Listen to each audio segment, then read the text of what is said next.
There was a noteworthy incident earlier this month at Chester Story House's Women Weekend. A number of campaigners had been disinvited from holding a stall at the event on the grounds that their gender-critical views were intolerable. And local councillor Mandy Clare asked for an explanation. And let's have a look what ensued.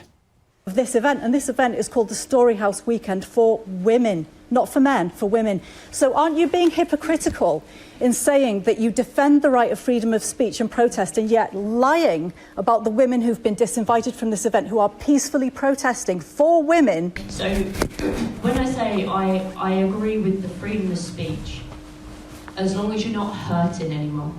And what people are doing is being transphobic and perpetuating ideas that are dangerous and lead to trans people being murdered. Patsy. So please leave. Patsy. Can you remove it, please? Thank you so much.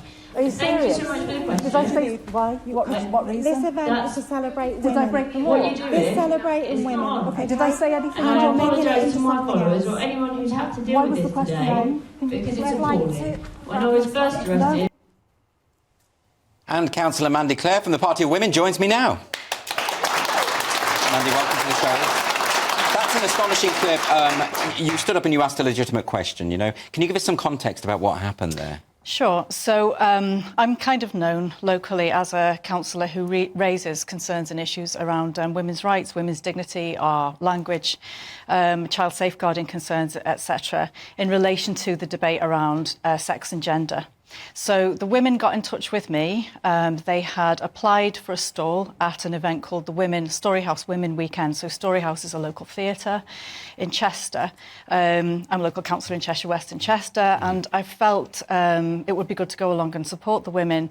When they got in touch and said that they'd been disinvited because they declined to go on a panel with Patsy Stevenson, I was kind of even more interested in going along to support them, but they were very concerned that it wouldn't be interpreted as them causing any kind of disruption. They just wanted to go and hand out leaflets, which is what they'd intended to do as part of the as stall holders at the event in the first place. Yes. Just to let women know that there is an organisation out there that does centre women locally that they can join and get involved in if they want to. So there were some women outside leafleting. The police were called 3 times in total by Story House. I attended Patsy Stevenson's panel event, and whilst I was in that event, I noticed that she tweeted and described the women as GC. She didn't say GC women or people. She said there's a group of GC outside the event. I'm really sorry to any of my followers. Please don't speak to or engage with them. That she'd understood it, that they were there to aggressively challenge and create social media content, and which they weren't. By GC, you mean gender critical, and she's effectively smearing these people and saying they're there to cause trouble, to get films of your reaction to post on social media. Yeah. Now, we should say, so this is odd, isn't it? Because this is a women weekend. Mm-hmm. Women are disinvited. Yes. Patsy Stevenson became well known because of the Sarah Everard vigil, isn't it? Yes, she did. So because she was taken away by police. Mm-hmm. I think we've got some images of that we can maybe show, and you'll recognise these images because they went viral at the time.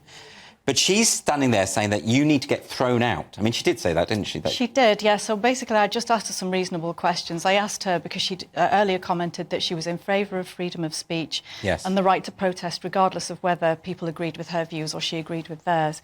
In principle, she was in support of that, but then she denigrated these women and lied about them. Yes. So I asked her, you know, why, given that basis, why did you do that? And are you aware that they're just outside leafleting because they don't want women to have to refer to their rapist as she in court? They don't want disabled women to be forced to have intimate care from men if that's not what they want.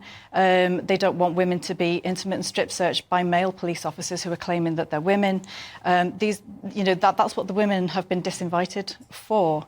And her response was that she's in favour of freedom of speech, but not if it hurts people, and that people are being transphobic, and that trans people could end up being murdered by such dangerous questions, I guess. It's quite unbelievable, the leap that she's making there. What about this? I mean, you had the run-in with the security guard. They were quite bullish, weren't they? I think we might even have a clip of that. If we can perhaps show that, that would be quite helpful. No, maybe it's... Pardon? You need to leave the premises. You're chucking me out of the premises. I will take it off. No, you won't. No, you won't take the camera off. I will. No, you can't.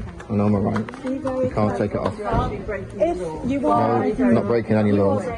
By all means, get the police here. Why do it? On the way. So I think, Mandy, what a lot of people are going to be surprised at is, you're there to defend women's rights. These people are there to protest and defend women's rights as well. Yes. At a women weekend. Yes. So what's going wrong here? I mean, you've faced this, you've had to raise these issues with the council before, haven't you? I mean, on one level, it's not surprising because as a councillor, whenever I try and raise really important issues, including ones that impact child safeguarding, I'm shut down. So there are enough Labour councillors within the chamber of 70 councillors in total to make sure that they vote against debate every time I try to bring a motion to council. Can you give an example of that?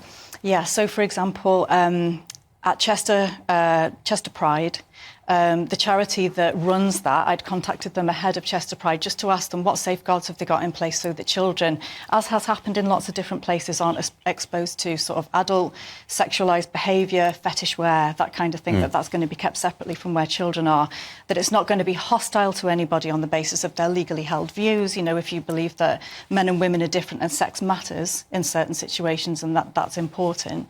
I didn't want there to be any kind of hostile environment towards people attending Pride on that basis. Yeah. And they responded through officers to say, we think we know which councillor it is that's been asking these questions and we're not going to answer because we believe that they're hate motivated.